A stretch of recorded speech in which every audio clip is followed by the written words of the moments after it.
الناس تحفر على البترول، الناس تحفر على الغاز، الناس تحفر على الذهب، الا في المغرب شي تيحفر لشي.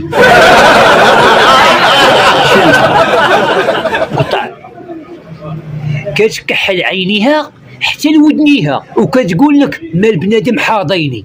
مخلوعين اختي، فرعون ورجع للحياه.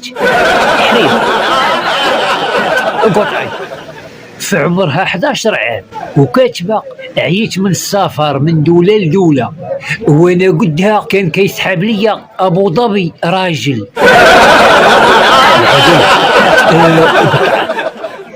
واحد قصير بزاف وفاش كيدخل للدار عمرو يدخل معاه شي حاجه باش تقول ليه مراتو جاي طويل.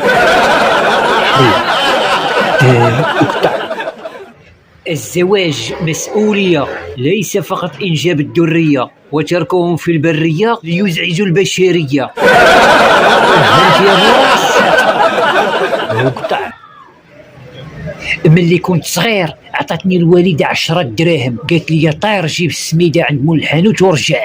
التوضروا لي الفلوس، بديت كنبكي قدام مول الحانوت، هو يعطيني السميده فابور، شديتها في يدي وبديت كنبكي. قال لي يا مالك تاني؟ قلت ليه رد لي الصرف.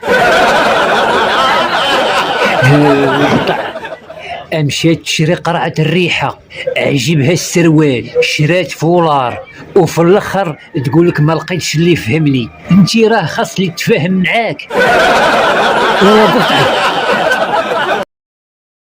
حبس تماك، ما حدك وصلتي لهذا الفيديو خذ هذه المعلومات وسير في حالاتك.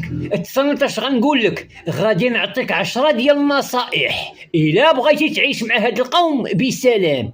واخا ما عرفتش، ما سمعتش، ما شفتش، نسيت، ما عنديش، ما فهمتش، ما سوقيش، اللي بان ليك عندك الحق. هادشي هذا بغيتي تعيش بسلام. هذه المعلومات اللي عطيتك راه بنو سينا الا كان باقي في الحياه كاع ما يعطيهم ليك، وهادشي اللي كاين. يلا وقطع. دوك الناس اللي كيسحاب لهم راسهم شي حاجه، انتوما فعلا شي حاجه، ولكن شي حاجه غاديه للتصرفيق. هادي غا في المغرب تضرك شي حاجه يدهنوك بالزيت. يا ودي راني مريض ماشي مصدي.